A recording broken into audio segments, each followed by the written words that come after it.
अगर आप भी हमारी तरह 90s किड्स हैं, तो घोस्ट फाइंडर्स सुनकर आपको स्कूबी डू और घोस्ट बस्टर ज़रूर याद आ रहे होंगे। स्कूबी डू और घोस्ट बस्टर की टीम्स जगह-जगह जाकर भूतों को ढूंढते थे और उनका सच पता करते थे। बचपन में तो वो बहुत ही इंटरेस्टिंग और एंटरटेनिंग लगता था, लेकिन बड़े होते-होते हम साइंस से ज़्यादा इन्फ्लुएंस होते गए और भूतों पर से हमारा विश्वास उठता गया। लेकिन क्या आप जानते हैं कि एक ऐसा प्रोफेशन है जिसमें टीम्स सुनसान खंडहरों और जंगलों में जाकर भूतों को ढूंढते हैं। हम बात कर रहे हैं रियल लाइफ घोस्ट बस्टर्स की, जिनको पैरानॉर्मल एक्टिविस्ट भी कहते हैं। ये लोग साइंटिफिक इंस्ट्रूमेंट्स यूज करके पता लगाते हैं कि किसी भी जगह पर सच में भूत या कोई पैरानॉर्मल चीज है या नहीं। सुनने में तो ये बहुत एक्साइटिंग लगता है, लेकिन क्या सच में इन लोगों का सामना आत्माओं और भूतों से होता है? और इस बारे में साइंस क्या कहता है? आज के एपिसोड में हम यही सब आपको समझाएंगे।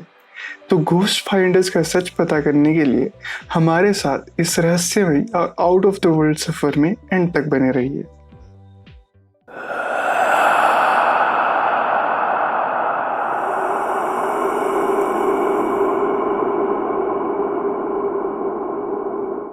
सबसे पहले बात करते हैं पैरानॉर्मल स्टफ के बारे में।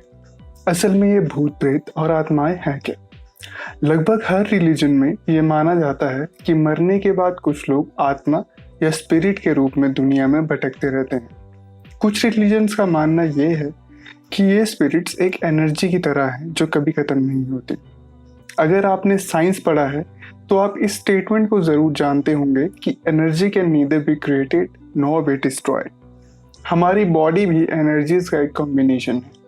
मरने के बाद ये एनर्जी वापस यूनिवर्स में अलग अलग फॉर्म्स में समा जाती है।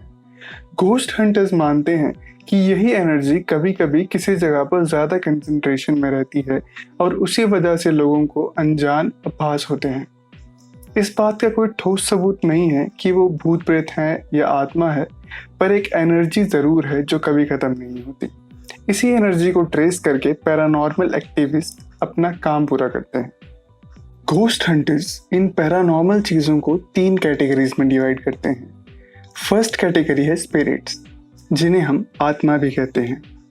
ये किसी भी इंसान के मरने के बाद इधर उधर भटकती रहती हैं और किसी को नज़र नहीं आती, ना ही कोई नुकसान पहुंचाती हैं। हालांकि कुछ लोगों को इनका आभास हो सकता है। सेकेंड कैटेगरी है भूत। इन्हें पोल्टरजीस्ट भी कहा जाता है। पोल्टरजीस्ट बेसिकली वो भूत हैं जिनकी प्रेजेंस को हम देख सकते हैं। यूजुअली जो मूवीज में भूत दिखाए जाते हैं, जो दरवाजे खिड़कियों को खोलते और बंद करते हैं, सामान की तोड़ फोड़ करते हैं या लोगों को नुकसान पहुंचाते हैं, वो पोल्टरजीस्ट ही होते हैं। लास्ट कैटेगरी है इविल एंटिटीज। ये वो आत्माएं हैं जो इंसान की बॉडी को पोजेस कर लेती हैं, यानी कि किसी के शरीर पर कब्जा कर लेती हैं। आपने कई एग्जॉर्सिज्म वाली मूवीज में ऐसे पैरानॉर्मल बीइंग्स को देखा होगा। ये सब सिर्फ घोस्ट हंटर्स की मान्यताएं हैं। अभी तक साइंस इन बातों पर बिल्कुल यकीन नहीं करता और हम भी साइंस को ही सपोर्ट करते हैं। अब हम बात करते हैं उन इक्विपमेंट्स की जो भूतों को ढूंढने के लिए यूज किए जाते हैं। सबसे पहले तो घोस्ट हंटर्स में ये विश्वास होना जरूरी है कि भूत और आत्माएं एग्जिस्ट करती हैं। बिना इस बिलीफ के आपको हर चीज नॉर्मल ही लगेगी और कोई एबनॉर्मल एक्टिविटी का भी आप लॉजिक ही ढूंढेंगे। तो जैसा कि सबको मालूम है, ये बुरी शक्तियां सिर्फ रात में एक्टिव होती हैं, तो आपको ज़रूरत होगी एक नाइट विजन वाले कैमरा की। इस कैमरा में मोशन सेंसिंग कैपेबिलिटी भी होनी चाहिए, जिससे कोई हलचल होने पर ये मूवमेंट को ट्रैक कर सके। इसके साथ अच्छी क्वालिटी वाले सेंसिटिव माइक और ऑडियो रिकॉर्डिंग इक्विपमेंट भी आवाज़ों को रिकॉर्ड करने के लिए साथ रखना ज़रूरी है। अब जैसा कि हम आपको पहले बता रहे थे कि ये सारी पैरानॉर्मल चीज़ें एक एनर्जी ही है और हम ज़्यादातर इनको देख नहीं सकते, ऐसे में कैमरा बेकार साबित हो सकता है।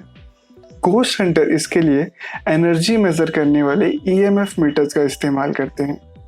एरिया की एनर्जी लेवल्स में कोई भी चेंज आने पर ये मीटर आवाज़ करने लगता है और रीडिंग शो करता है। इसके अलावा मैग्नीफाइंग ग्लासेस जैसे सिंपल इक्विपमेंट्स भी ट्रैक्स और साइन देखने के लिए यूज किए जाते हैं।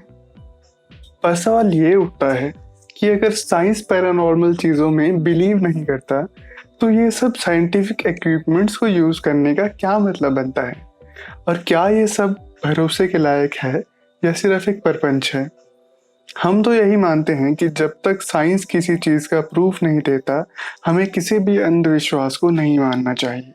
लेकिन दुनिया में अजब गजब चीजों की भी कमी नहीं है, इसलिए अनोखे और विचित्र चीजों को नकारा भी नहीं जा सकता। अंत में ये सब विश्वास पर ही निर्भर करता है कि आप खुद क्या सोचते हैं।